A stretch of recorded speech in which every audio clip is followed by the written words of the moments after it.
What's up, Internet? You're tuned into episode 8 of the FlipScreen Games podcast, a weekly video game podcast where two best buds from different nations come together to discuss the wide world of video games. I am your host, Pete and Bessie, joined, as always, by my very good friend, Mr. Stephen Radford.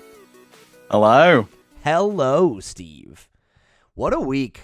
We're big week. We're in the immediate aftermath of a hell of a Nintendo Direct.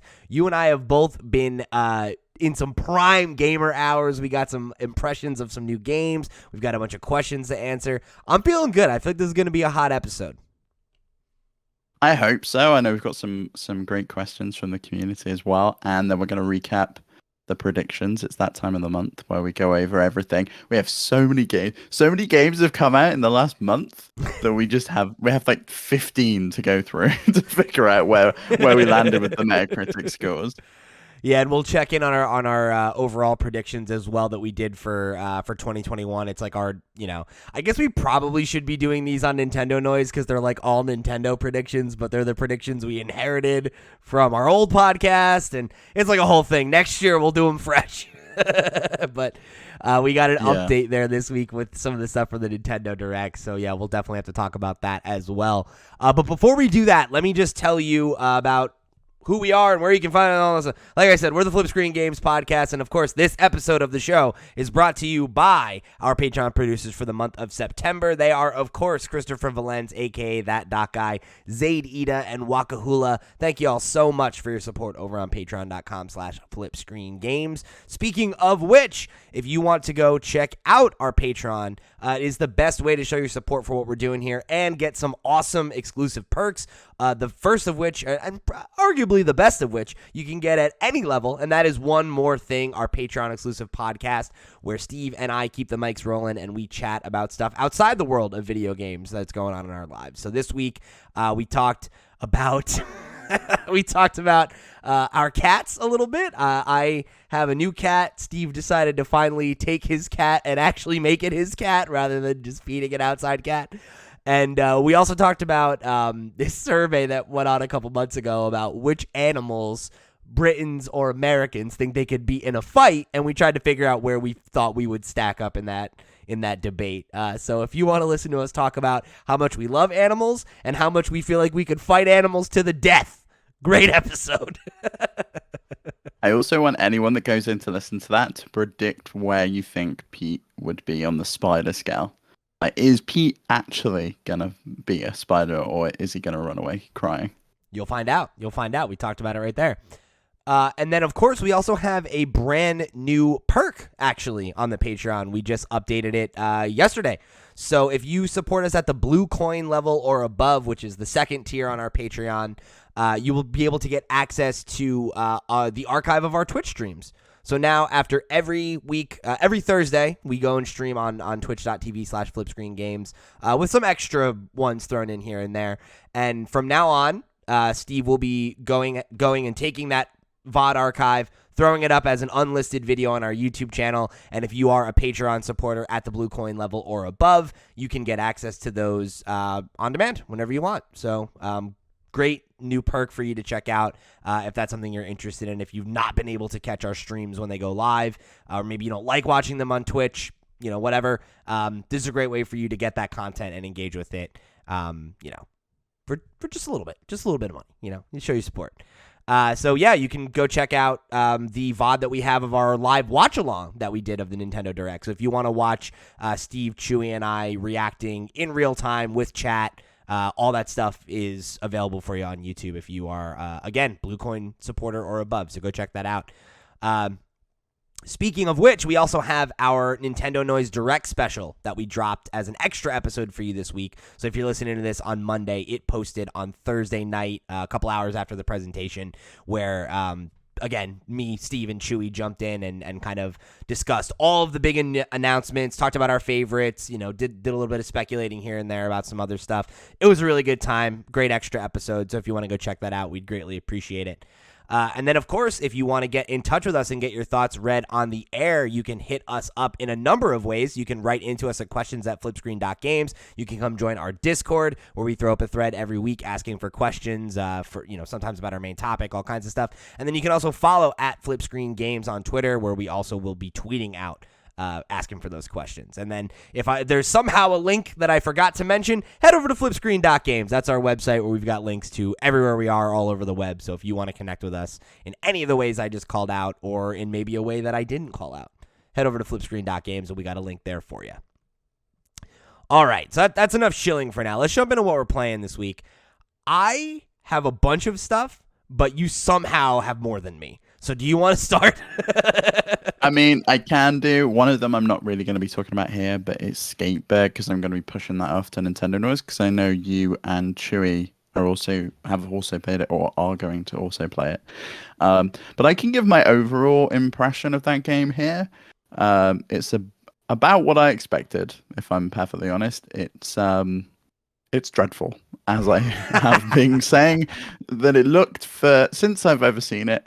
And we'll go over what everyone else thought when we get to the Metacritic's predictions later in this episode, because I don't think I'm in the minority in thinking that this game is terrible. Damn. Tell us how you really feel, Steve. Aside from that, I kind of spent the weekend catching up on some of the new Game Pass stuff, and I also just checked out some old games. So I picked up I Am Fish. I don't know if you've seen this game, Pete? No. So it's kind of the sequel to I Am Bread. I don't know if you ever played that. I've played that, yeah. So at the beginning, it's got a nice link to I Am Bread. There's this baker, and he gives some bread to this person who takes it home and feeds a little bit of bread to their fish. But this bread's magic, because obviously it's the bread from I Am Bread. And then those fish want to get out and escape. They get split up because they're at a pet shop, and then they all want to try and get to the ocean. So basically, it's the fish Finding tank Nemo bit from Finding Nemo. You start off as a goldfish in a goldfish bowl, which has a lid on it, and you're like rolling around. So it's kind of like Super Monkey Ball style thing. That's funny. And the platforming is just it's goofy, it's fun. You have to make sure you get around the place. It's charming. It's set in like an idealized England, very much in the same vein of Untitled Goose Game, which I loved. So you've got stuff like the red pillar boxes, people just like speaking in English accents, even though you look like you're in Australia in some parts. It's very strange. But that progresses, and there's each level kind of gets progressively harder and harder. I've just got through all of the goldfish levels. I'm now playing as the pufferfish, which adds some additional challenges, and you end up getting put into like different containers. So at one point I was in like this jar, and the jar, you can't move it like a ball because it goes left and right. You kind of have to shuffle it, and because it only rolls forwards and backwards and not on its side. So you're there going over this bridge which is under construction, and you're going on scaffolding, and it's just crazy. It's just crazy goofy fun. I really want to stream this with you. I think it would be really fun to stream and just have a laugh with. This looks like it's a lot of fun. It's really, really fun. It's the kind of thing though where I wish it had like an online multiplayer where you could just exchange the controller. I'm watching the fish fly right now. This is pretty impressive. It's really, really goofy fun. Like I said, it's the kind of game where you can kind of pass the controller between two people. When one person fails, you hand it over to the other. They have a go. When they fail, they pass it back. That kind of thing. It doesn't have like a co-op mode, but you can sort of make one out of it, which is really fun.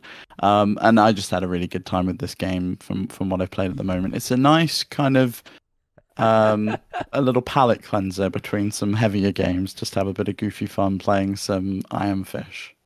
Yeah, totally. Like, I only watched a fish choke and die in this trailer that I'm showing the kids right now.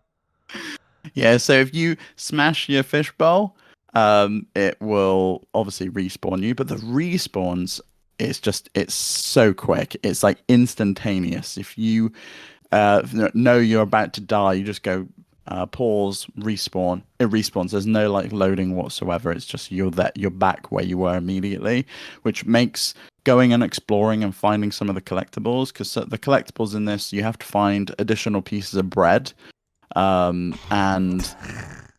just like try and find them all in the level. And the goal is to get to the level without having any respawns or any kind of deaths, which is good fun.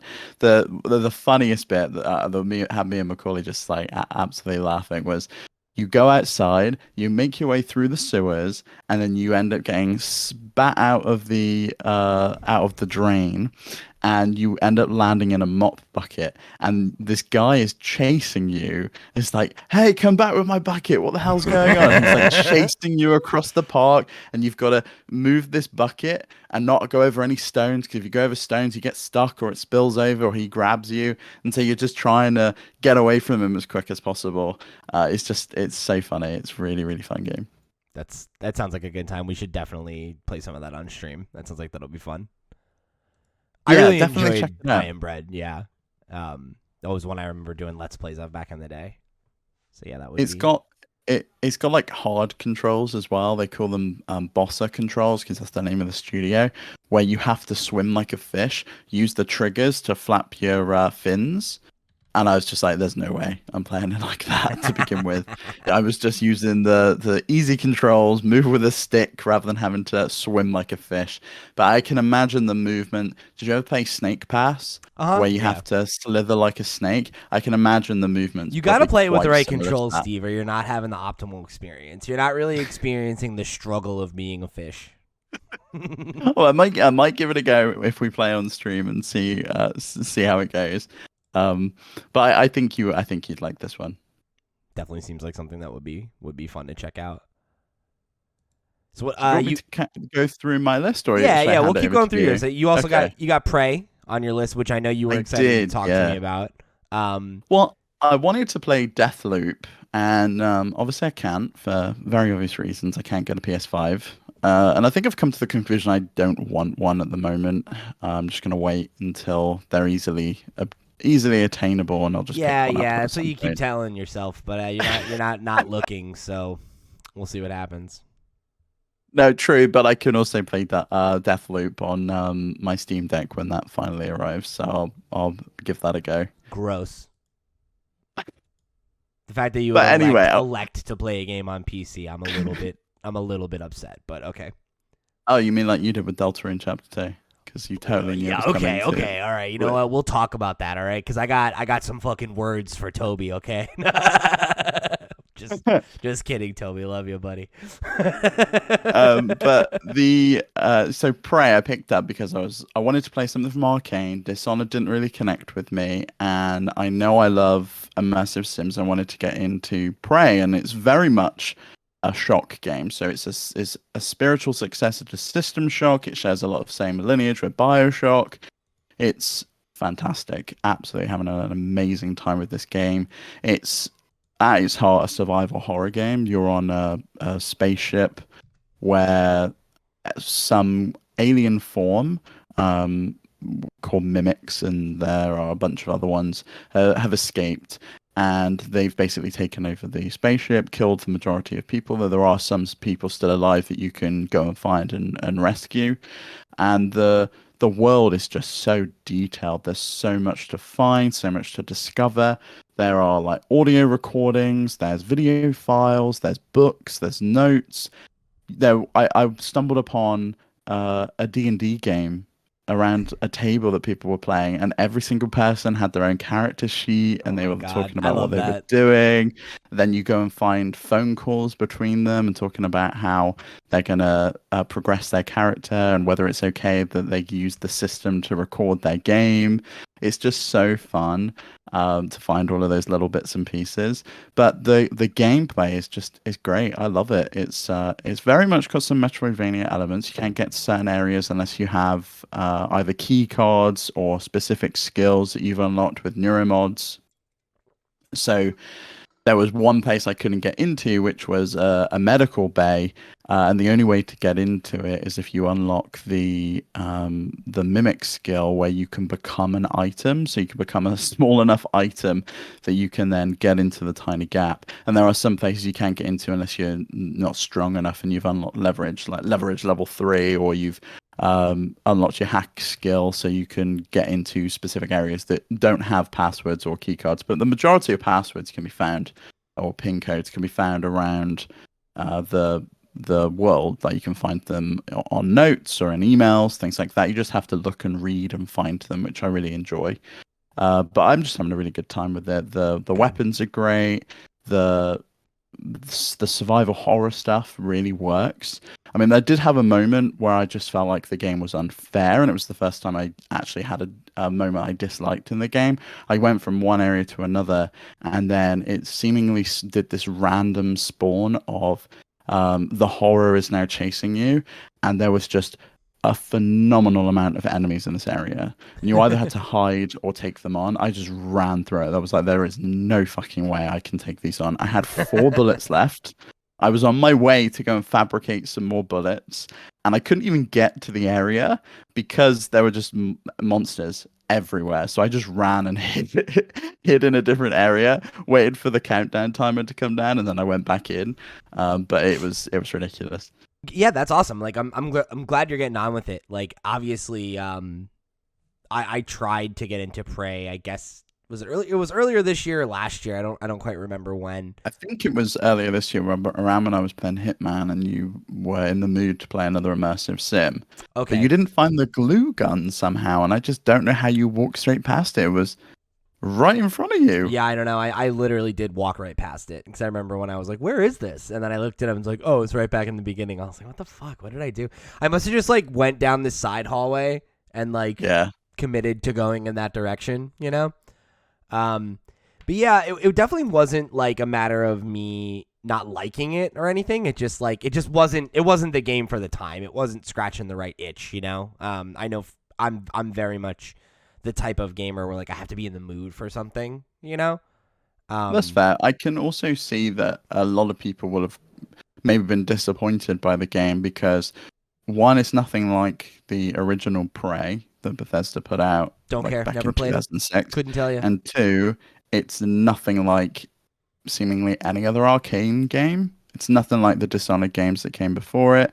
I mean, it has some kind of history back to their very early games. I think there's a game on PC that they modeled Prey on. I can't remember the name of it.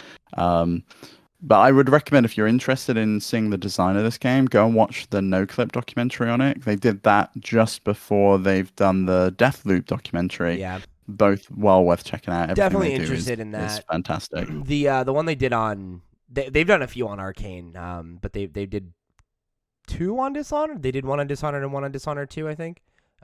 Both very good. There's like a few. It's like a short series about Arcane, but definitely worth checking out. Yeah, I don't know. I think it's a game I'd like to try again at some point. Like it's definitely, it feels like a pretty big gap to have not. Oh no! I clicked on the one more thing watch along, and everybody saw the animal chart instead. There's your tease. Yeah, you know, like, part of me still wants to get back to it and give it a shot, but I also like. I think one of the other big issues for me is like I am such a baby when it comes to horror games. Like I don't like being scared in video games, and like the atmosphere of this game is definitely spooky. And like it's weird because there are moments where I've just jumped out of my skin. There was one where it gets you to calibrate a touch screen. Okay. And while you're in the middle of calibrating the touch screen, something happens. I fucking shit myself. I bet. And I was just like, what the fuck? And then reminds me of that one scene in The Last of Us Part 2, where you know the thing with the bench. Oh yeah, you know, it's like totally the same kind of energy. Yeah, and it's like I don't know, like I'm watching footage of it right now, and like the weapons and like the abilities and everything. Like I'm so interested in all that stuff, but I don't know. I think like when I was playing it, I definitely was just like, oh man, this is like so lonely and isolating and creepy, and like that's totally the point, Which right? is the point. Yeah, absolutely. 100% the point. And it just wasn't what I was in the mood for at the time, you know. Like it's not a criticism of it. It's just, you know, wasn't what I was feeling in that moment. And I think like I went, which I can understand. I mean, I would imagine the lockdown and stuff like that factored into it because that was obviously quite a lonely time. But I will say the game really opens up. I can't really pinpoint the exact moment, but you watch a video in your office and then it kind of just opens up. You get access to skills because you get like a psychonics headset thing that lets you I never scan got that enemies far. and stuff. You then get someone who's always on the radio with you, very much like BioShock, where you've got Fontaine on the radio with you. Okay, I think that would help because I think that was the thing that I was like feeling, not necessarily, again, not bothered by or like bugged by, but I think it was just like one of the things that was kind of like keeping me disconnected from it was that like, I don't know, like I the whole rhythm of like most Arcane games, like between Dishonored and Deathloop, like I like how those games are like I'm a lone soldier in an enemy, you know, I'm a lone combatant in like an enemy territory type thing, but the world feels alive, right? Like there's people all around, they're having conversations, like that. I don't know, it doesn't feel scary in that way, right? Like if you get caught, it's like, oh no, run away. Like it's not like, oh god, oh fuck, you know what I mean? Like, and I definitely am prone to that in scary games, or like I get a little like panicked, you know. I'm like, oh no, I gotta run from the weird symbiote monster. So I don't know, I think it's a game, maybe it's what I should like try to stream or something like that, you know, and like figure out a way to play it in a way that I'm gonna be able to engage with. Yeah, give it a go if you can. I think you would enjoy it if you got into it, but I would say you need to enjoy soil horror. If you weren't interested in Resident Evil 2, I don't think Prey is probably going to resonate with you either. I was really liking that game until the pandemic started, and I was like, oh, I don't want to play this anymore. Like, this is not the vibe. Yeah, it's Prey has this great story where you're really trying to discern what the hell's gone on because your memory's been wiped. The intro is amazing. Like, I was blown away by the first, like, 10 minutes of the game or whatever, where it kind of frames everything. You're in your apartment, right? And then you go up and you get into the helicopter and you go over to where you are. Yeah. That whole and obviously thing. You learn a lot more about that as the game progresses. Well, and, like, the whole, like, the moment with, like, the window and everything was like, oh, wow, that is so fucking cool, you know? Mm-hmm. Was not expecting that. So, yeah, I don't know. I really want to give Prey another shot, but even if I don't, I'm glad that you did and that you're enjoying it. Because I know for whatever reason, like Dishonored didn't quite click with you, but you know, everybody should check out Arcane stuff. Like I really truly think that they're in the conversation for the best developer that's working right now, for my money. Mm-hmm. Them and I think probably Insomniac of the two that I would say are standouts. I mean, I think there's a lot of standouts, but I definitely would agree with you that Insomniac's in that conversation. Yeah. I mean, you know, whatever. That's a conversation for another. Actually, let's save that one. Let's put a pin in that one. Write that down. Yeah, that's fine. That's a main topic. I think those two games are probably going to be the games from those studios are going to be tied for Game of the Year this year. In a lot of places, it's either going to be Deathloop or it's going to be Ratchet and Clank, or it's going to be like. I don't know I don't really know how we're going to decide because there's just so many games that have come out this year. It's going to be tough.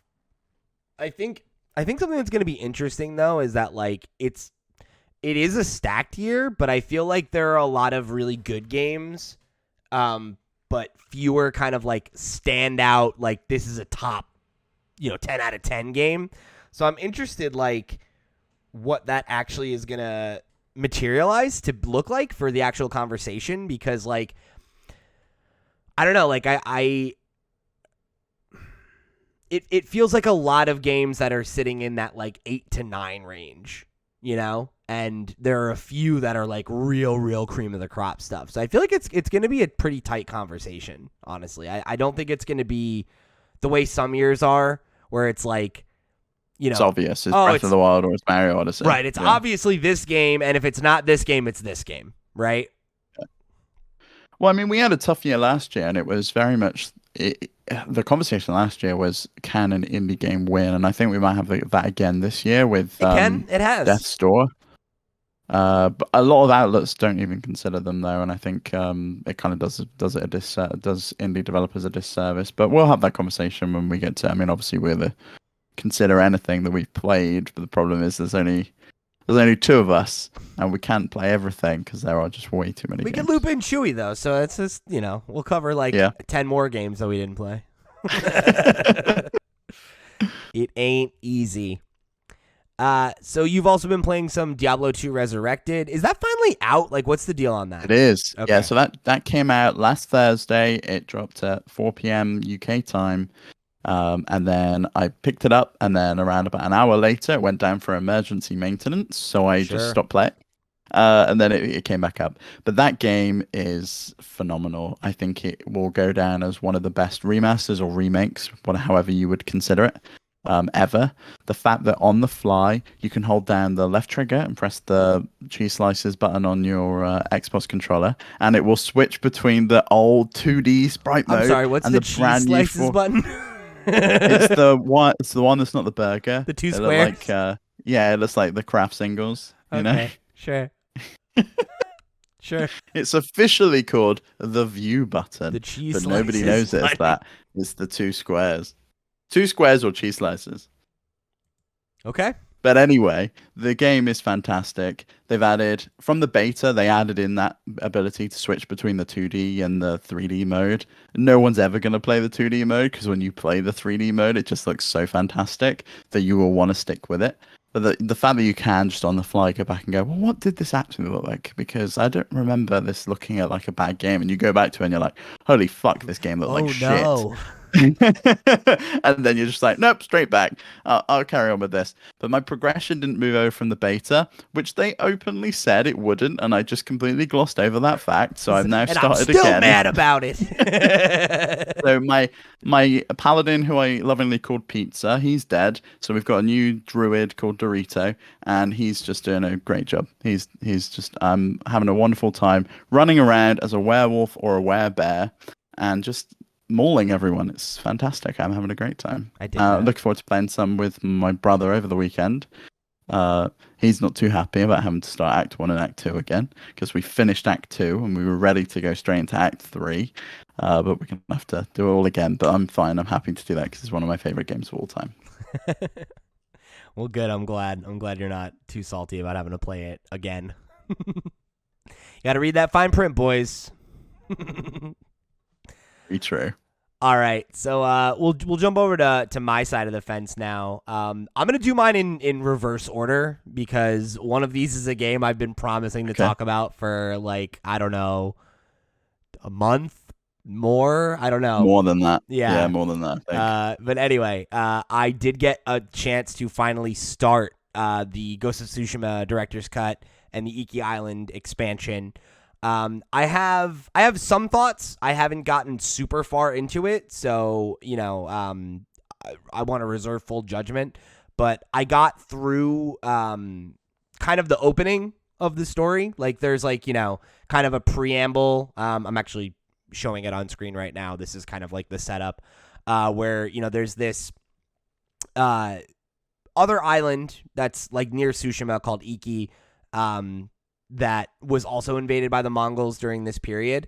And the connection to this game is that Jin finds this group of Mongols on a beach in Tsushima that are apparently scouting out to invade Tsushima next, because they've already invaded Iki. And they're releasing some kind of poison that's making people hallucinate. So you go to Iki, where they famously hate samurai and specifically hate your family because your father led this big military invasion a couple years prior when Jin was a kid. So are you playing a villain then? No. In their eyes? Well, the people of Iki don't fuck with Jin. So Jin like lies about his last name and everything. He's just like, I'm a samurai. I'm Jin from I'm Jin Yarikawa. Smith. It's fine. Yeah. He literally just calls himself Jin from Yarikawa and doesn't say what his family name is. And you basically, like, as soon as you get, and I'm not spoiling anything, this is all that was stuff that was in the trailer that happens in like the very, very like preamble of this mission. And then you go there and end up getting captured by the Mongols, and they inject you with this poison or whatever. So like he's having hallucinations here and there.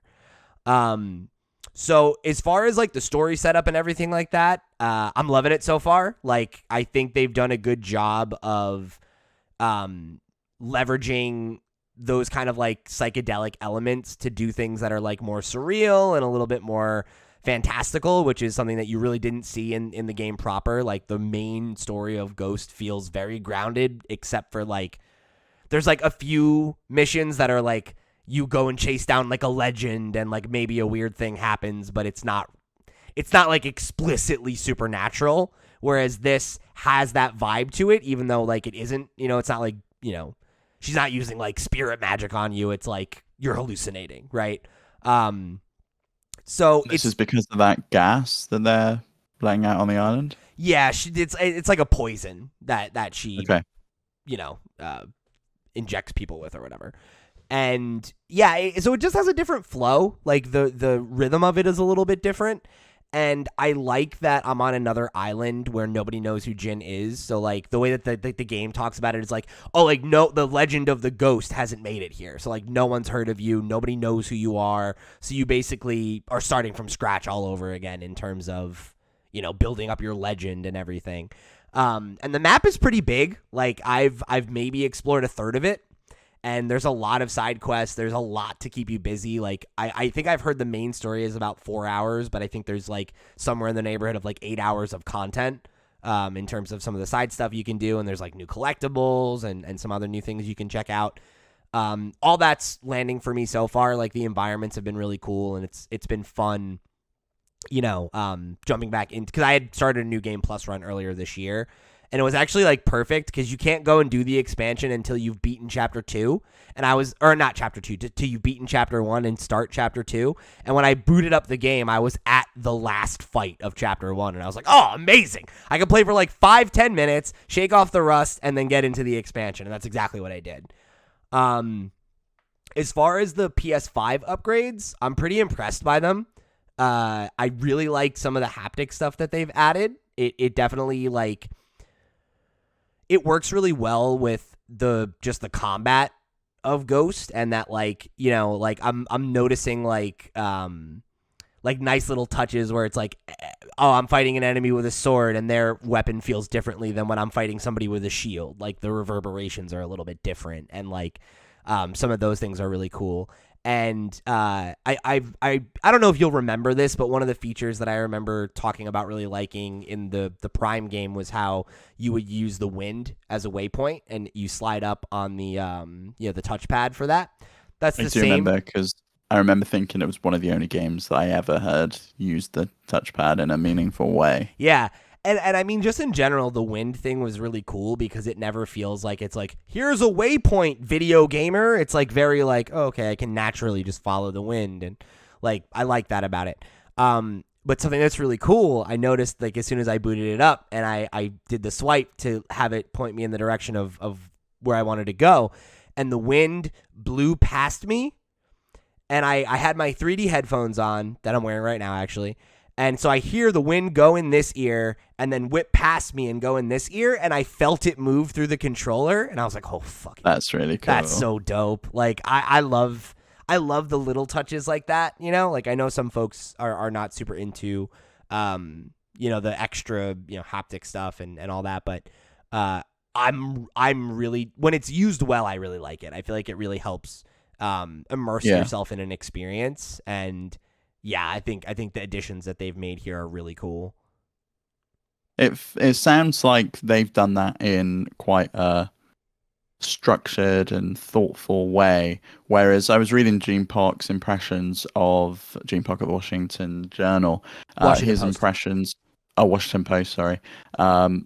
His impressions of Death Stranding Mm-hmm. and how they've handled the haptics. Seems a little bit clumsy and a little bit like, oh, we're putting this in and it just feels like you're walking on different environments and different materials, very Yeah. much like what they did in Astro's Playroom.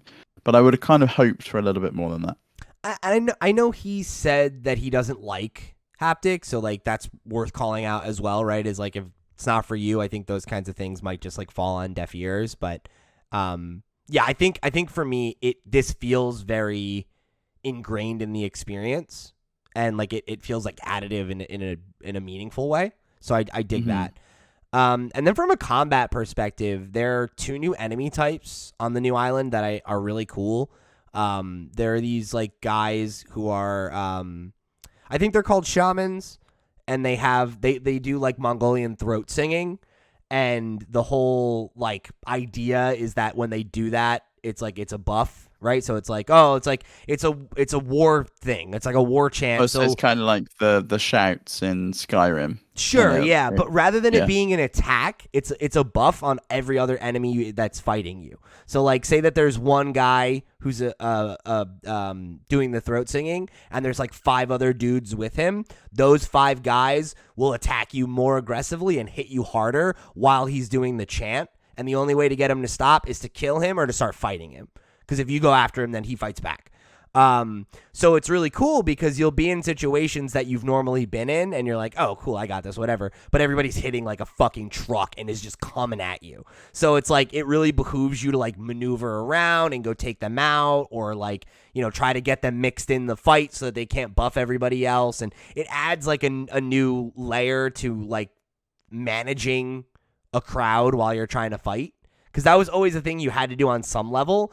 But like, if you're fighting a group and there's like no archers, for example, you just fucking, as long as you are blocking and parrying, like you could fight everybody at once and it's whatever. But like then the arrows will often like interrupt you, right? But with this, it's like if you aren't paying attention and somebody catches you, you might lose like half your health.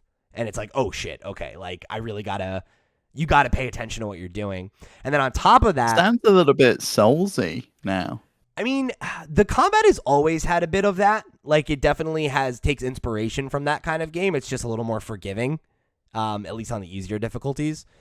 But then there's also this new enemy type that's really cool, which is, because one of the big things in Ghost is that you have the different fighting stances. So, like, you have, like, one that's for guys with swords, one that's for guys with shields, one that's for guys with spears, and then one that's just for, like, big fucking heavy guys. And then there's this new type that use every kind of weapon. So like if you come at him and he's using a spear and you go to the spear form, he'll immediately be like, okay, fuck it, put his spear away and pull out a sword and shield. And then if you switch to that, he puts the shield away and hits you with the sword. So it's like he's constantly trying to change so that you can't just sit and fight him. So if there's 1 or 2 of those guys with the guy giving the buffs, it's like, oh shit, this is way harder. So playing And on is that the expansion or the new game plus stuff? the expansion. Wow. You okay. only see these guys on Iki Island, yeah. So if you've not played the game for a while and you go straight into Iki Island, tough. Yeah, you're screwed. Yeah. Especially if you're like playing from endgame, I imagine it's gonna be pretty tough. But yeah, I'm playing it on New Game Plus hard difficulty, so it's like hard plus. So I think it's the hardest game mode that isn't the one where every hit kills you. Wow. Okay. I did not know that was a mode where it's just like 1 hit kill. Yeah, it's just like Wow. every enemy dies in 1 hit too. So it's like you're just straight up, this is legit sword fighting. Like if somebody gets stabbed, they're going down. So yeah, I've been playing it on the hard mode. I did have to bump it down to normal plus when I first started because I was like rusty. But by the time I got to Iki, I put it back to hard. I've been having a lot of fun with it. Like I definitely got distracted by it. Between Deathloop and Deltarune, I kind of got pulled away from it. But definitely, I'm gonna swing back and try to close it out. Maybe even this weekend or next week because it's not super long. So I think I might close it out and then get back to Deathloop because I did divert from that. I diverted from the game I had diverted from this game for. Because I'm dying. What game did you divert to then from Deathloop? Yeah, so I'll just real quick say, like, I'm still chipping away at Deathloop. I'm having a great time with it. I'm finding myself riding the wave more than having the wave ride me now. Like, I'm upgrading my abilities and getting stronger and kind of learning the routes a little bit better. So still having a great time with that one, but not a ton of new stuff to say. But the game I diverted my attention from that away from was, of course, Deltarune Chapter 2. You know, I've made no bones about it, right? Undertale's one of my favorite games of all time. I think I said on last week's show that Toby Fox is one of my favorite artists of all time, period, across the board. And, you know, Deltarune, when it came out now 3 years ago, Jesus Christ, I really enjoyed. And it ended on a hell of a cliffhanger. So to be able to pick that story up now, you know, 2-3 years later and finally get to have some momentum in it again, was just so awesome. Like, I did end up replaying the first chapter because I was kind of hazy on some of the details of chapter 1, and I wanted to make sure that it was fresh in my mind when I went in for 2. So I did replay chapter 1 over the weekend, and then I just finished chapter 2 this week. I finished it yesterday, actually. How long are the chapters? So chapter 1 is, I think, like 3 hours maybe. It's like 2 to 3 hours. Chapter 2 was a bit longer. I think it was closer to like 4 to 5, if I had to guess. Mental. And he's doing 7 chapters in this game. Yeah. So we've got the next batch, he's doing 3 to 5, which is paid for, and then I guess 6 to 7 is another one. Right. Wow. I'm really looking forward to playing this game. I played a tiny little bit. I remember you're in a house at the beginning, and then you get on a bus, you go to school, or you get in a car and you go to school or something, and then you end up going into a closet, and then you're somewhere else, and that's about where I got to, and I was just like, I don't remember anything else after that. I mean, I'm sure I got further than that. That's just like the opening. That's like the first maybe, I don't know, 20 minutes or so. So it sounds like you got in like just past the preamble. Deltarune is so good. Like, I am just so consistently impressed by Toby. Like, I think, I don't know, like, Undertale's one of those things that, like, it's so popular to some degree, and it's, like, on so many people's short lists that it feels like, I don't know, it feels like blasé to say how good it is, but, like, with Deltarune, it really does remind you of just how talented Toby Fox is. Like, the writing of these games is just so good. Like, it's genuinely, like, very funny. Like, I laugh out loud playing these games, and I did look into the kind of like genocide run equivalent in this game, which is called the Snowgrave route is what people are calling it. And it was really dark and disturbing. And the fact that Toby is able to hit such highs in both extremes there of like the goofy, fun, silly, lighthearted, like wholesome stuff, like nails 10 out of 10. But then if you want to go the dark underbelly route, it's just as good and just as rewarding.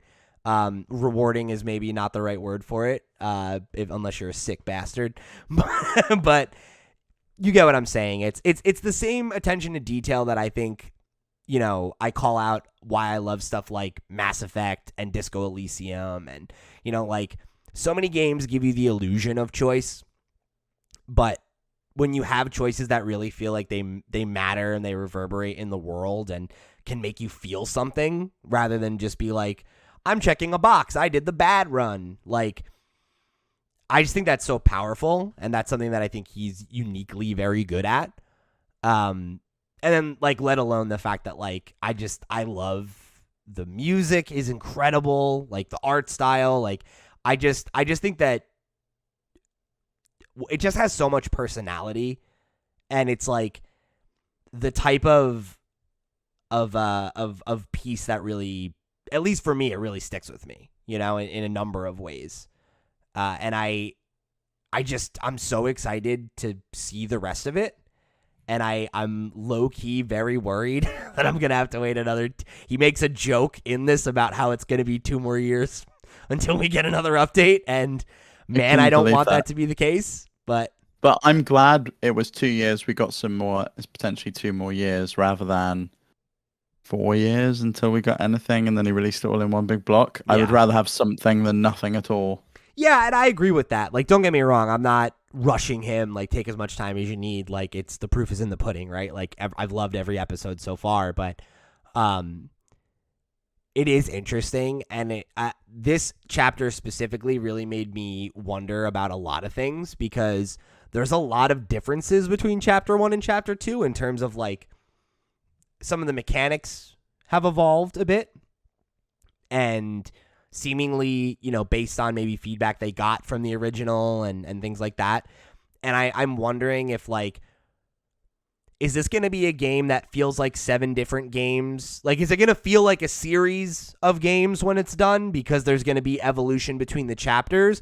Or are they going to retroactively update mechanics based on what they learn, right? Like, are the learnings that they have from these 2 chapters going to continue to be applied? And then by the time they're done and, like, ready to put out the quote unquote, like, definitive edition or whatever, right? Like, because they very much call this demo, right? It's Chapter 1 and 2 demo. So I everything you see here, I think, is subject to change. And, like, there's like this one area that you go to where it says, like, oh, there's a dog in the computer lab, and, like, the annoying dog is the little white dog sprite. Toby has always said is, like, he sees that as himself, like, that's his stand-in in the world. And it's like, oh, there's a dog working in the computer lab. Like, don't bother him. He's busy working on something. But I think you can probably go in here when the game's done or something like that. It's, like, clearly pointing to the fact that there are areas that you can see that we can't go to yet that we will be able to go to in the future. There was a thing in Chapter 2 where an NPC told me, oh, yesterday I did this thing, but it's not yesterday anymore. And it's like, oh, so I can't do this in Chapter 2, but I could have done this in Chapter 1. Like, are you telling me those things so that I know that when I replay it? Like, I don't know, right? Like, all these things are legitimate questions because, A, Toby Fox changes his mind all the time about stuff. There's a bunch of stuff he said during the Chapter 1 era that has proven to not be true, whether because he's changed his mind or because he just straight up lied to us initially. Well, I think the stuff where he was like, oh, I'm going to release it all in one batch, seemingly part of that was due to the pandemic. Like, yes. He put this out for free, said, it's been a crappy time. I wanted to put something out, which what an incredible thing to do. God bless him. So much content for free. I don't know. I don't see them going back and revisiting it. I mean, he may decide to package it all up as one thing, like Undertale, and then at that point, it may get done. But if he's got 7 chapters to do, 3 to 5's coming out next, and then presumably 6 and 7 together, is a long time to go before you get any updates to the other chapters. I don't think he's going to retroactively go back and change Chapter 1 before Chapter 7's done. I really don't know. It's hard to say, because the things I'm talking about are, like, not things you necessarily have to change the story or the scripting, or, like, it would just be like the mechanics. And, like, if it's all in one package, like, if it's all in one game, I don't know. Like, I truly don't know.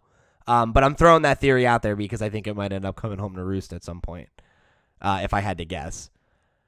But yeah, it's just so nice to have a piece of work from Toby to enjoy. And I really am appreciative that that reasoning, like, oh yeah, it's been a shitty time, I want to put something out for people to enjoy, is like, I needed it. And it definitely put me in a good place. So we have a couple questions from Doc that we'll get to about Deltarune in the question block later. There are 1 or 2 spoilers, so we're going to save those for the end, so that if you haven't played the game yet, you can just hear my spoiler-free thoughts now, and I can engage with some of those questions later. But we are... They're not going to be too spoilery, though, right? Because I haven't played the game No, right, yeah. And we are thinking about doing a spoiler cast. We're just having to try to have a discussion about, like, what that looks like and what's the best way to deliver it and everything. So if you guys want to see a Deltarune spoiler cast, make sure you let us know. And we'll figure out a way to get it to you. But like I said, because we have the possibility of that coming up, I'll table this for now. And I'll just say one last time, go play Deltarune, go play Undertale. If you haven't played either of them, and you respect my opinions on games at all, or like we generally have tastes that align, there are a few games I would recommend as highly as Undertale.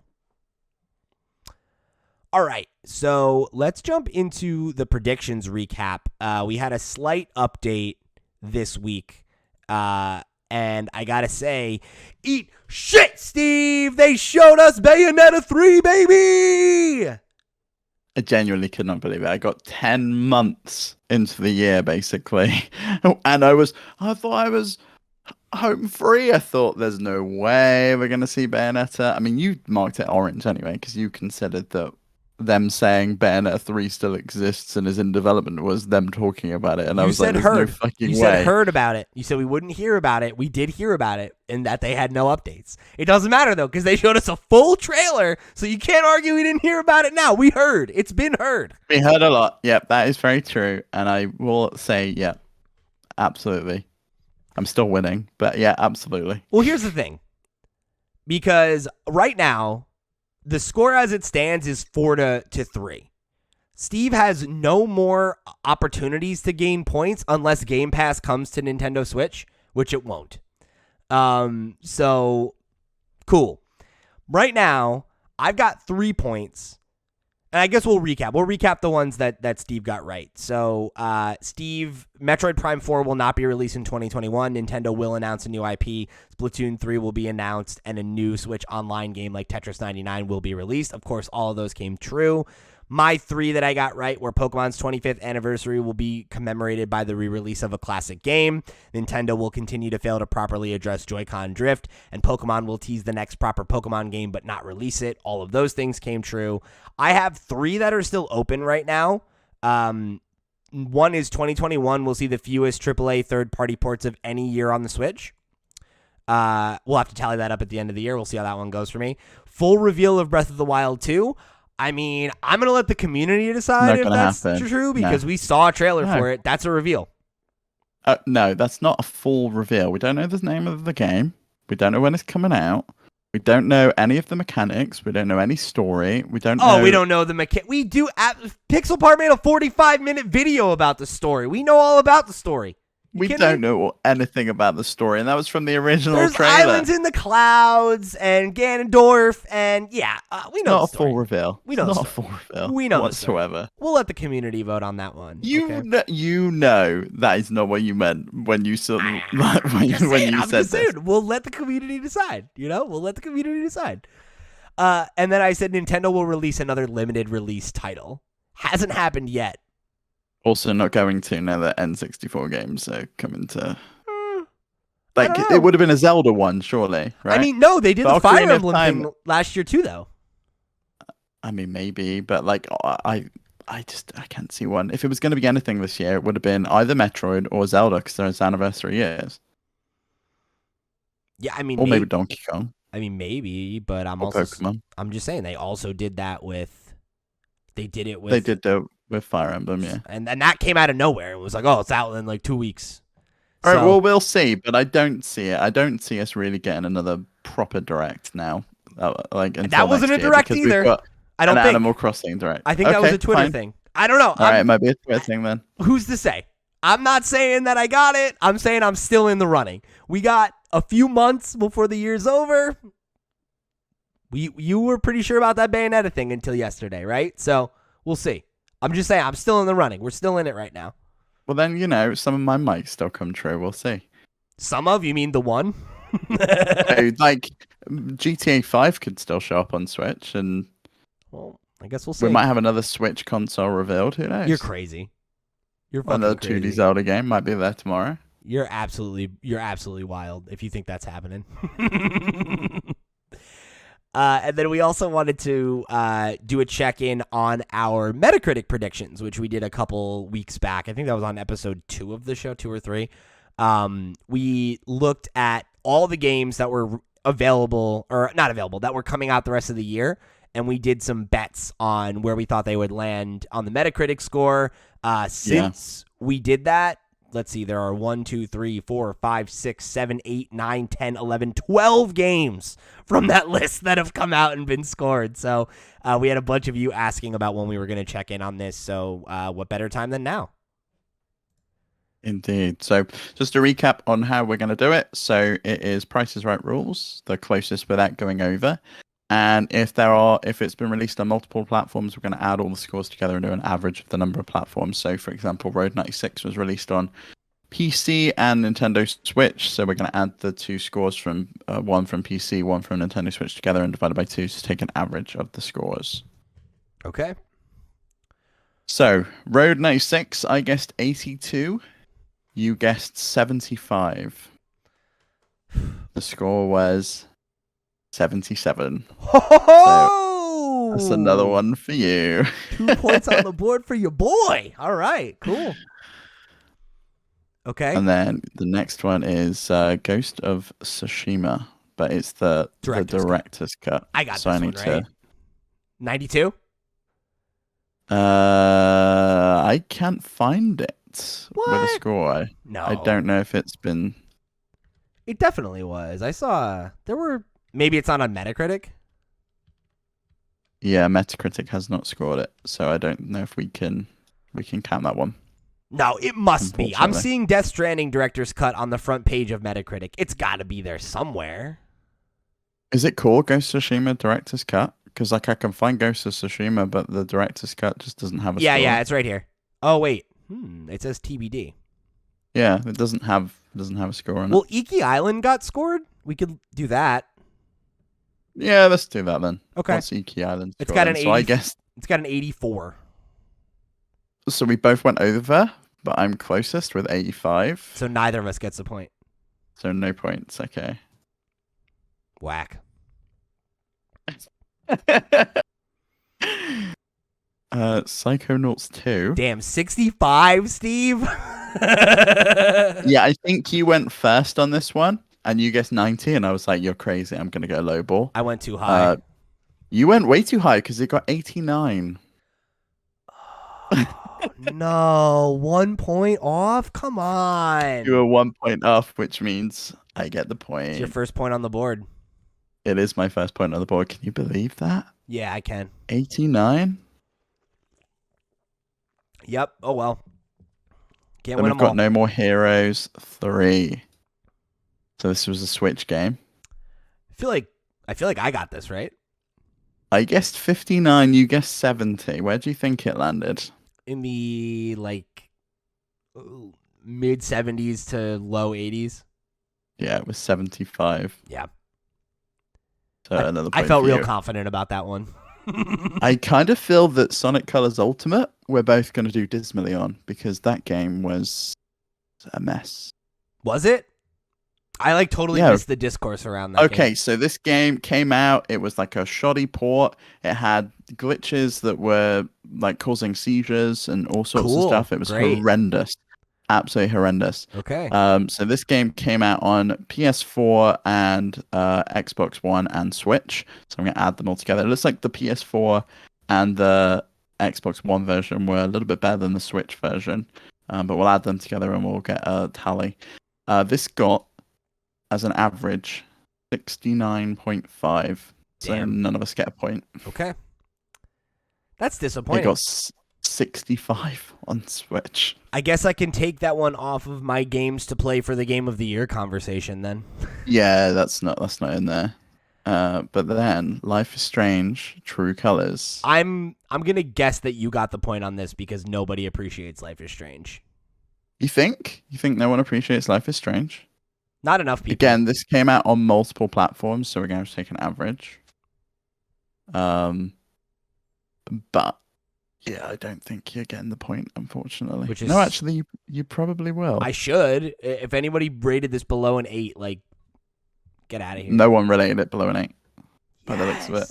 Going to Metacritic. Okay, where are we at? We're going to add it together. And it is 82.75. So boom. Yes. That's Pete. All right. See, that's all right. That's okay. That's a fair score for that game. Yeah, you're happy with that then? Would you have rated it higher than an 8? I would, but if somebody Just told because me, you love it. yeah, if somebody told me to my face, like, oh, it's like an 8, I'd be like, yeah, okay, that's fine. I could see how you could feel that way. What was the latest WarioWare game called? Oh, I don't remember. Isn't it like Get It Together or something like that? It's Get It Together, yeah. I feel like I got this, So right? WarioWare, Get It Together. You said 80, I said 81. I feel like it's mid-80s. You think it's mid-80s? Yeah. It's 76. Really? Okay. Yeah. No points. No point again. Deathloop, I got this. Man. I fucking got You this. think? Yeah. You really think so? I must. No? It gets an 88. Oh, that's bullshit. How? I saw multiple outlets give it a 10. Yeah, but it's not just down to outlets, is it? Oh no, it is the Metacritic score based on. I mean, some outlets gave it 6. Okay, well, those outlets should have their ability to review games revoked. Some people gave it 9s, 8.5s. Yeah, but it's ridiculous. 8s. It's ridiculous. If we didn't do this bullshit where we had to average, if it was just the PlayStation 5, it would be higher, right? It's 89 on PS5. Or whatever. You still lost. It's bullshit. Okay. Skatebird. Where do you think this came? I stand by 65. That seems fair, maybe. Yeah. It's probably lower. This gets 58 as an average of 3 platforms. Oh my God. Rip. Why? No one gets their point there. No one. Okay. On Switch, this gets a 51. I'm really, really interested to see what Chewie has to say on Wednesday. That's rough. Okay. Kina. Kina. I feel like me. I feel like this I'm really fucking annoyed by this one. This trended higher, right? Yeah, this is 81, and I guessed 82. Ha. So I'm just not happy about that. I love that. That's great. Yeah, I also can't believe how low I went with Diablo 2. Yeah. I must get this, right? There's no way that this has under 80 points. No, this has an 82. Oh my God. I'm fucking cleaning up right now, Steve. Yeah. Cleaning up. So, Death Stranding. You said this one got redone? It did say, yeah, it's on the front page of Metacritic. Okay, where do you think we are with this one then? I'm looking right at it. Oh, it's 87. 87, so yeah. You get the point. You guessed 83, I guessed 82. Beautiful. And that's the last one, because Life is Strange Remastered Collection is not even coming out this year. So that yeah, one we can take that off the list then, I guess. Taken off the list. And then the rest still to come. So still on the list, we've got Super Monkey Ball, Far Cry 6, Metroid Dread, Back for Blood, House of Ashes, which was the Dark Pictures anthology game, Marvel's Guardians of the Galaxy, Age of Empires 4, Mario Party Superstars, Shin Megami Tensei 5, Pokemon Diamond and Pearl, Advance Wars 1 and 2, and Dying Light 2. Solid list. Yeah, and I think you're winning. So you've got 1, 2, 3, 4, 5, 6 correct, and I've got 2. So there's no way I'm winning the Metacritic one. Yes. This is good, because then if I win the other predictions, cool. Like I'm the undisputed champion. That's great for me. If I lose that one and win this one, it's a tie, and then I don't feel so bad about that. That's okay. Yeah, I think to be fair though, like your predictions were a lot more sensible than mine. Stuff like the Grezzo thing, I think people saw that coming, but they just happened to be working on another game instead. So you can't say that my prediction. Some of your predictions are extremely sensible. Like Metroid Prime 4 will not come out. Come on. That we knew. I don't think anyone knew that. No, because it was a Metroid anniversary year, and we kind of figured that something Metroid were coming out. Who the fuck would have predicted Metroid 5 was going to come out? I wouldn't have predicted Dread, but if you would put a gun to my head and been like, right now, you have to tell me, does Metroid Prime 4 come out this year? And if you guessed wrong, you're going to die. I would have been like, no, it's not coming out. No fucking way. There's no way. Get out of here. And Splatoon 3 and the new IP, I feel like we're not like foregone conclusions, but they were good guesses. Splatoon 3 absolutely was not a foregone conclusion. No, that's what I'm saying. No way. That's what I'm saying. I'm not saying it was like predictable. I just mean it was a good guess. Like it was surprising, but like the idea that it would be revealed was not insane, right? Like that's when it's like, yeah, you could totally fucking see that. Splatoon 2 came out 3 years ago or 4 years ago. Yeah, of course. Yeah, but Mario Kart 8 came out like 9 years ago. We still ain't got another one of those. Yeah, Splatoon 2 doesn't sell like fucking Mario Kart 8 though. Yeah. I feel like we both had a good mix of things that seemed very likely and things that were like, this is kind of out of left field. Yeah, your risky pick was wild. Like Nintendo releases an N64 classic. So mad. I'm so mad that I didn't say NSO. I could have easily said come to Nintendo Switch Online. I could have. It would have been so easy. Oh. Yeah, that would have been a 2-pointer in the back. Yeah, that would have been it. I would have been ahead. Well, we'll see. It ain't over till it's over, as Yogi Berra like to say. So very true. All right, so let's jump into the question block. We've got a patented 3 questions from Asobi that I'm going to let Steve ask me because I know one of them's for me and I wasn't supposed to see what it was in advance. So hit me. Yeah, so question 1 of Asobi's 3 questions. If you could wipe your memory and replay one game like it's your first time, which one would it be and why specifically that game? Mine would be Minecraft because that beginner phase where you slowly learn new things every time you play is just amazing. And then, Pete, don't read the spoiler tag text. Only Steve shall read it. Trust me. And it's a prediction as to what game you're going to say. Okay. I'm playing them now, though, right? So, like, like, it's not like have the experience you had when it was new. No. You think it's new. You've never played it before. You're going into it blind. You don't know anything about it. Like Eternal Sunshine of the Spotless Mind style. You've just completely forgotten about it. I just want to, and I know that this isn't in Asobi's question, but I guess I just want to work out the rules with you right now so we're consistent. So are we saying that I'm going to have the same experience I had the first time I played it, no matter what? Or like... No, you're not. No, okay. It's because, say, for example, this game got content added after the fact and it's now available today. That's obviously going to be a very different experience as to when you played it the first time. But you're playing the game today, your mind's been wiped, and you're like, wow, what's this game? I've never heard of Zelda before. And you pick Zelda up, and you're like, oh, wow, this is amazing. Look at these little blocks of squares moving around on the screen. I feel like my answer has to be Undertale. Because Undertale is, like I said, it's one of my favorite games of all time. It's a game that when I played it the first time, it left such an impression on me. Like, it really made me feel something. And something unique. And I also think that, because there were a lot of games that came to mind, but it's a game that I think, whether I played it in 2015, if you played it now, if you played it 10 years from now, I think it'll always age well. Because it's not a game that is rooted in, like, mechanics that were timely at the time. Right, like Undertale was already kind of like a retro-inspired game when it came out, but that never made it feel dated in 2015, which I think will make it stand the test of time. Whereas some of the other games I thought about, right, like Mass Effect, for example, playing it for the first time now, not to say that that would be a lesser experience, but I don't know that I would have the same experience as I did when it was contemporary, I don't know that you would get through it because you'd be like, what is this? This is clunky. Why is this like this in 2021? I don't think I would, because I don't do that with old games. Like, if I go back and play an old game, my expectation is that it's an old game, right? Like, I played... Yeah, but I guess you're playing the Legendary Edition or whatever it's called. Yeah. But, like, I played The Last of Us Remastered last year, right? And, like, True.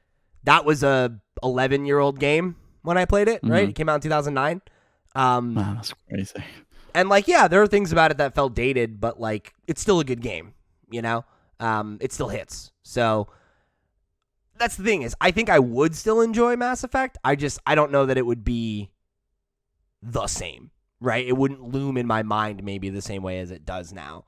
Because I do think going back and replaying those games, like, obviously nostalgia is a factor, but There's a lot of games that I'm nostalgic for that I will start remakes for and not finish. Right? Like I didn't finish my replay of BioShock. I think that's one of the best games ever made.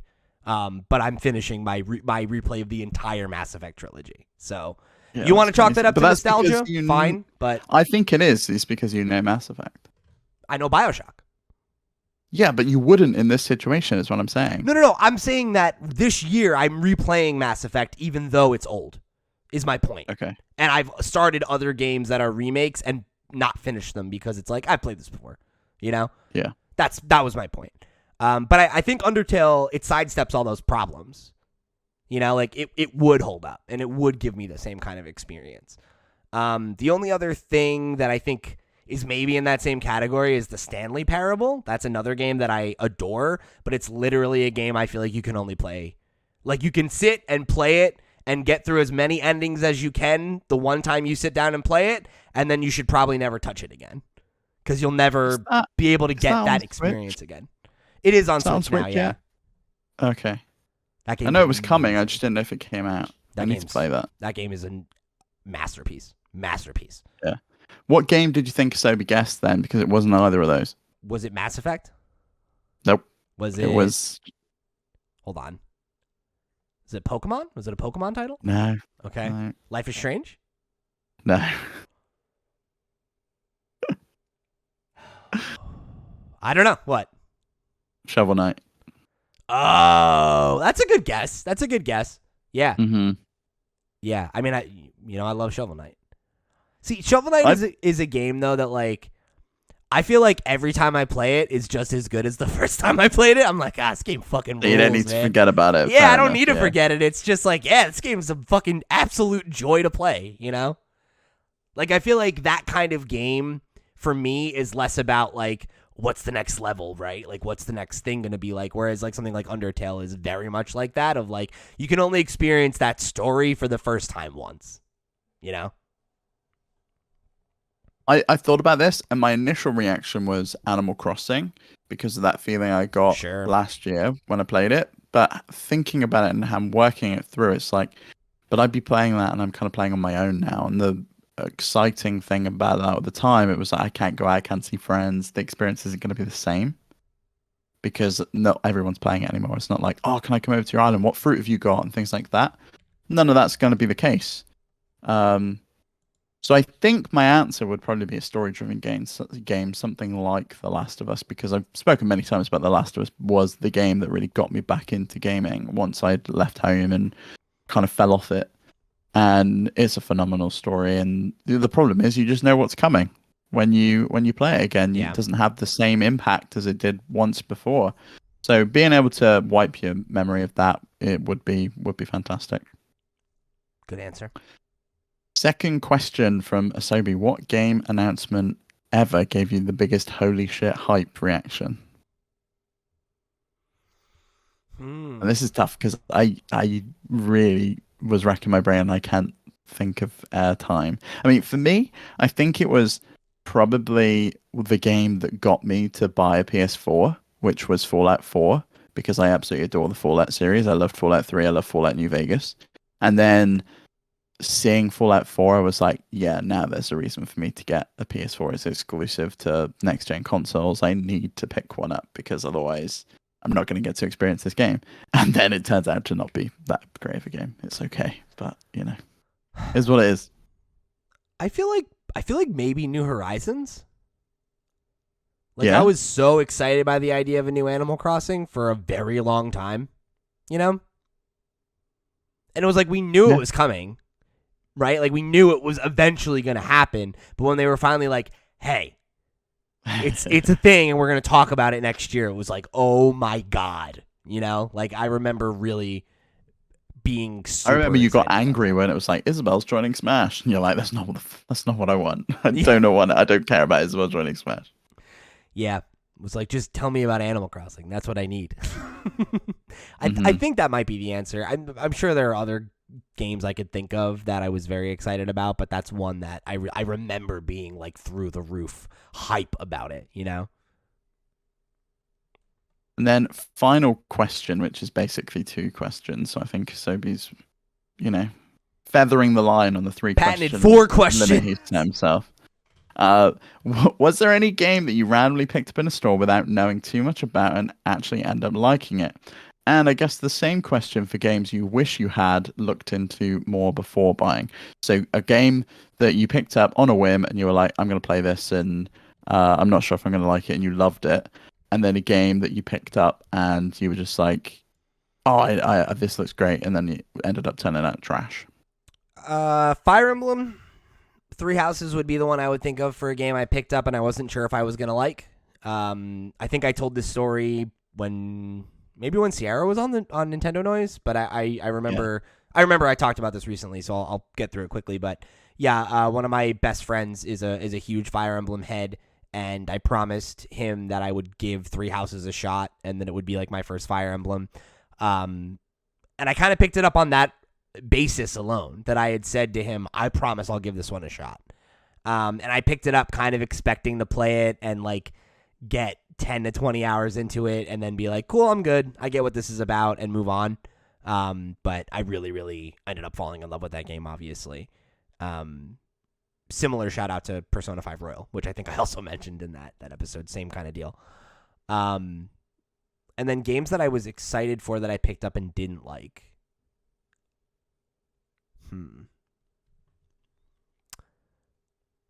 That's a harder question for me. I don't usually pick up games like on a whim. Like I generally have a pretty good. You wait for the review.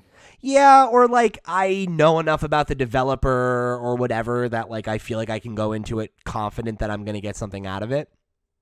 Do you know one that comes to mind though that I think we could both agree on is Cyberpunk 2077? Oh, we both yeah. picked it up. We were both really excited about it. Great call out. It turned out to Disappointment. be absolutely trash. Yeah. For me, the game that I picked up, not knowing much about, and then liked it, it was on the tip of my tongue, and now I've completely forgot. Nope, it's gone. I genuinely cannot remember. Okay. Shows how good that game If it was. comes back, I'll tell you. Well, no, there's a bunch. You know, think about Prey, for example. I just picked it up because I wanted someone to play. I ended up really enjoying it. You could even talk about like, I guess Undertale. You kind of forced my hand into playing that. I thought it looked like crap when I saw the screenshots. I was like, why the fuck am I going to play this? It looks awful. And you were like, no, trust me, you really have to play Undertale. And I adore that game. So there's a whole bunch, but I've never actually gone into a store and looked at the games and gone, I'll buy that one. I actually cannot think of a time when I've done that. I used to do that when I was a kid, but it's hard to remember what were the games that I just pulled off the wall versus ones I read about in EGM. Like, you know, like I know I've done that before, but like, I don't remember. I was a child, you know. Was that the last question? That's the last question. Okay, so now we'll jump into Doc's Deltarune rock block here. And again, light spoilers for Deltarune, so if you want to jump out, go ahead, but you can trust me, I'm not going to spoil anything that is significant to the story. There's one mechanical thing here that I'll spoil, but personally, it's something that I would want to know anyway, so like, I disagreed when you told me, but that's fair enough. Yeah. Do you want me to ask you the questions, considering I'm going to have zero input on any of these? Go ahead. So question 1, where do you think the story is going to go from here? Toby said there's only one ending, so I can imagine the story can go a lot of places based on flags set by your choices. I don't necessarily believe that the game only has one ending. We'll talk about this again in another question here, but Toby's already said things about the story in terms of like what matters and what doesn't and how things progress that have turned out to not be true, either because, you know, plans have changed or because he was intentionally misleading us in certain directions. Like there was definitely like some red herring stuff. So I don't know that I totally buy that there's only one ending because here, read the second question because it ties into this. Yeah, so question 2, considering Toby lied about the fact that your choices don't matter, do you think the alternate ending you get from the Snowgrave route, which is the one you spoke about, right? The genocide. That's like the genocide equivalent, yeah. Yeah, will make a difference in Chapter 3? I think they have to. which is why I don't necessarily believe that there's only one ending. Unless the ending is like so everything just truncates back in and like and it is what it is and it kind of resolves one way or the other, like fine, but I have such a hard time seeing how that's possible. Like if and I gonna talk around this without spoilers, right? But like if the Snowgrave route ends the way that it tells us it ends, like if those things are true, then it has to be different because there's some really major differences in terms of like, I'll say this, right? This isn't a spoiler. I said it's akin to the genocide route. Who's alive and who isn't? I feel like those changes are so significant. I don't see how there's any way that you can carry into Chapter 3 and have one of those deaths that occur mean nothing. I don't see how that's possible, let alone the fact... Do the characters from Chapter 1 carry into Chapter 2? Because otherwise, surely someone's not going to show up, right? In Chapter 3, you've killed. So the characters do show up from chapter to chapter, yeah. Yeah, so if you've killed someone in Chapter 2, which you might not have if you chose to save them, right, then in Chapter 3, they're just not going to be there, so it must have an effect on Chapter 3. Exactly, right. And there are some implications in terms of like, because one of the things that's been talked about, right, is like the game has 7 chapters, and from what I understand, I believe Asobi was the one who told me this, like each one is supposed to be the next day. So like the idea that you could do those things that are that different and that like everyone's going to be like, oh yeah, cool, whatever. Like, no, I don't, it doesn't make sense to me. I feel like the Snowgrave route will have to make a difference in Chapter 3. It's so fundamentally different from the ending that I got by making different choices. So, and it's like, it's all there, right? Like you have to do some very intentional things to hit the Snowgrave route. So it's hard for me to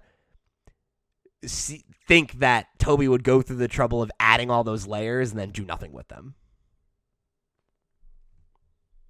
Okay, question 3. Where the fuck is Azrael? Where's my boy?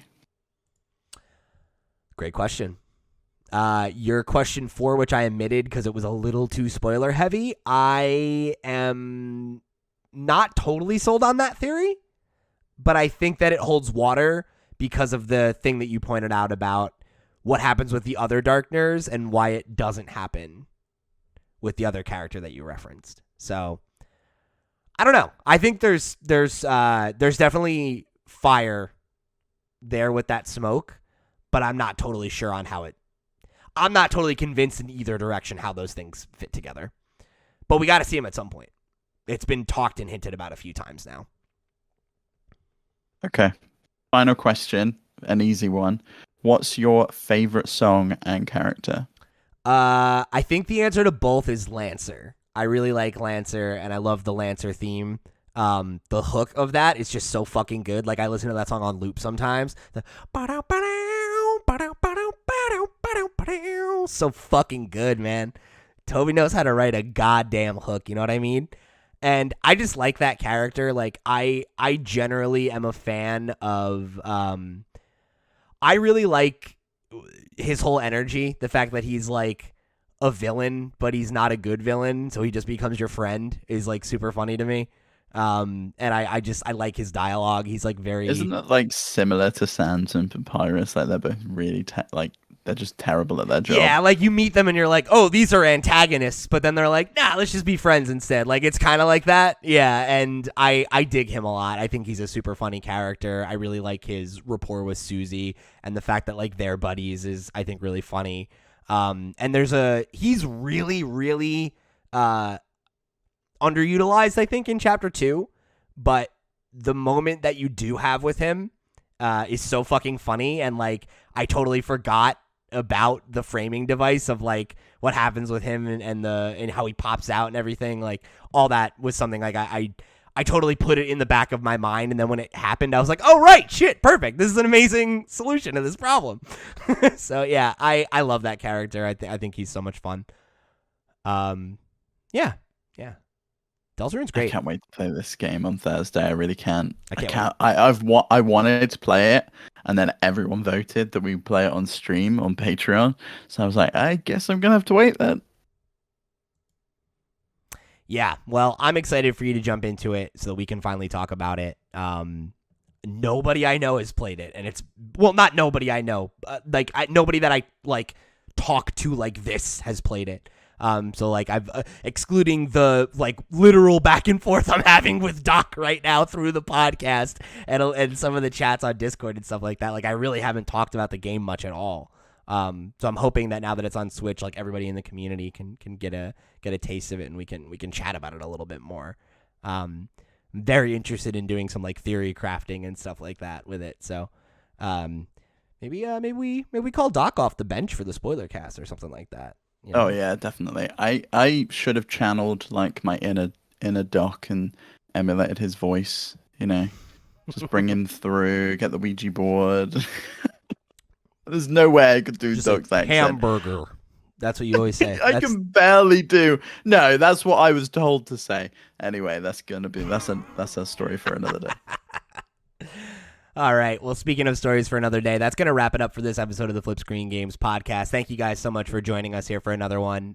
This was a great time. Went a lot longer than I thought we were going to, but hey, it was a meaty episode, meaty week. We had a lot of stuff to get through. Thanks to everybody who wrote in. Thank you again to our Patreon supporters and producers over on patreon.com/FlipScreenGames. Remember, you can go check us out over there if you want to get access to one more thing and hear about which animals we could beat in a fight, or if you get us at the next level, you can get access to all those great Twitch VODs that we've been talking about. So some great stuff over there. Go check it out. And, we've got early access, all kinds of stuff. So if you enjoy what we do here and you want to show your support and get some cool perks along the way, great way to go and do that. But if you don't have that money to toss our way, no big deal. There's a lot of other ways you can support the show. Give us a like on your platform of choice. Go give us a 5-star rating over on Apple Podcasts to help the show get discovered. Give us a subscribe over on YouTube. Share the show with a friend. If you've got a gamer in your life who you think would enjoy the community and what we've been doing here and what we're trying to build, let them know that we're out here and that you'd love for them to come be a part of it, because we would love for them to come. All right, so I've been Pete. He's been Steve. We've been FlipScreen Games. See you next week, baby.